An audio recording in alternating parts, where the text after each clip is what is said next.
ataupun kehebatan ataupun nikmat, kebesaran nikmat iman dan kebesaran nikmat Islam ini, moga-moga kita akan diberikan kekuatan dan kita akan mati dengan iman itu. Ya, sebab bila Allah Ta'ala kata wala tamutunna illa wa antum muslimun, jangan kamu mati melainkan kamu dalam keadaan Islam. Maknanya tidak ada kematian yang lebih baik melainkan kematian kerana Islam. Dalam keadaan Islam, mempertahankan Islam kerana Islam dan sebagainya. Ya, baik.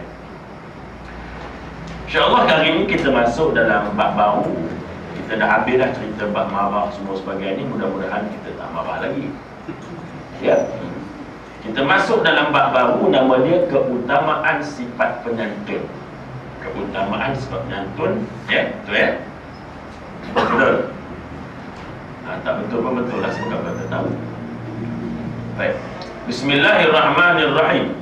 Keutamaan, qala musannif, keutamaan sifat penyantun. Apa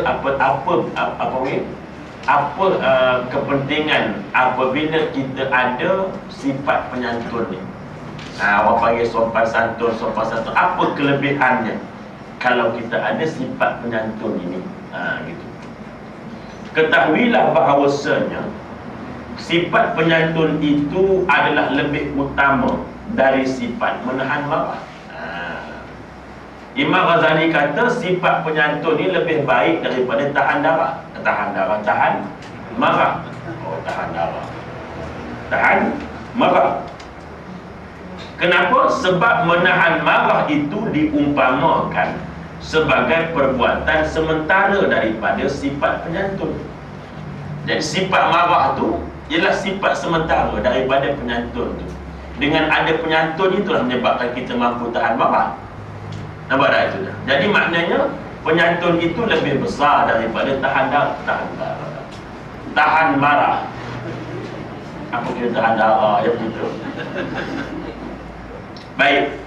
Jadi kerana menahan marah itu diumpamakan sebagai perbuatan sementara daripada sifat penyantun. Sifat menahan marah itu lahir daripada sifat penyantun. Salah satu ciri penyantun itu ialah menahan marah. Gitu. Yakni memaksa diri untuk bersifat penyantun ketika sedang marah.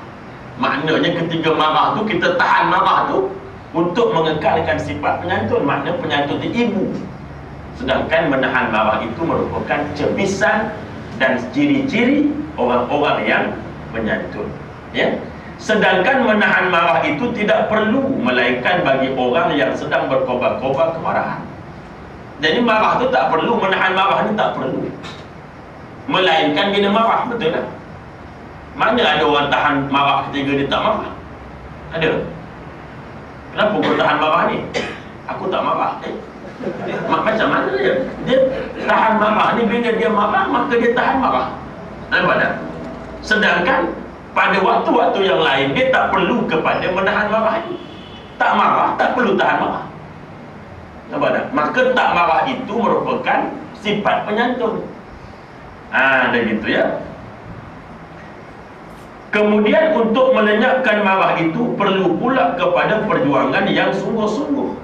Tetapi apabila perkara seumpama itu telah dijadikan suatu kebiasaan, maka tentulah tidak dikhawatiri lagi bahawa kemarahan itu akan berkobar-kobar lagi.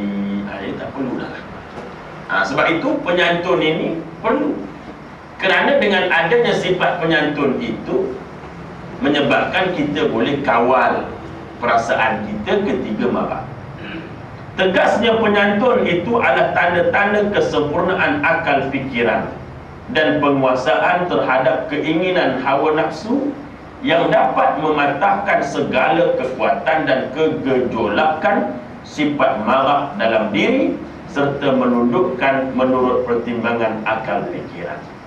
Jadi penyantun itu merupakan kesempurnaan fikiran. Sebab orang yang marah ni akalnya tak betul dah. Bila kita marah, kita telah hilang sebahagian daripada akal. Nampak tak? Orang yang marah telah hilang daripada separuh akal. Sebab itu tuan-tuan sekalian, orang yang marah dia boleh bertindak perkara yang tak masuk akal. Sebab akal dia telah tinggal separuh. Sebab itu orang yang marah dia boleh buat, tuan-tuan sekalian, apa yang kita tak sangka dia boleh buat. Dia boleh bunuh orang, dia boleh pukul orang. Sebab apa? Akal dia tak ada. Tetapi masa dia normal, dia takkan bunuh orang, dia takkan pukul orang, sebab dia di bawah orang panggil under control. Nampak tak? Dia masih dalam kawalan. Sebab itu kita lihat bahawa orang yang marah ini dia memang hilang akal, separuh hilang. Maka sebab itulah kita jangan ikut sangat kemarahan ini. Kita dah belajar dah macam mana cara nak mengelak marah. Itu semua kita dah belajar. Dan belajar ni tuan-tuan sekalian, dia tak habis belajar je. Dia tak habis dengan belajar. Macam orang belajar jahit baju, dia tak habis dengan belajar jahit je. Dia mesti buka kedai jahit. Takkan nak belajar sampai mati. Apa kau ni minat? Belajar menjahit pada kecil sampai nak mampus lah. Tapi baju selai pun kau tak buat. Nampak tak? Jadi apa guna belajar? Jadi belajar jahit tu target dia nak buka tailor. Nampak tak? Dan pembukaan tailor itu ialah untuk nak test sama ada ilmu yang kita belajar tu kita boleh praktik ke tak boleh. Serupa orang belajar buat kek. Dia belajar buat kek tu, dia mesti ada cita-cita untuk nak buka bakery. Bila dia buka bakery ataupun sebelum buka bakery, dia nak test di rumah dia. Dia buat kek. Nak buat kek. Tiba-tiba kek tu hangit. Dia tak boleh kata ini kek baru, nama dia kek hangit. Tak boleh. Dia tak boleh kata begitu. Tetapi dia kena tengok kenapa kek ni jadi hangit. Maka dia kena cek dia punya nota-nota masa dia belajar dulu. Campurnya macam mana, time dia macam mana, tak dalam oven berapa lama. Maka tengok-tengok ada tak kena, maka dia kena perbaiki.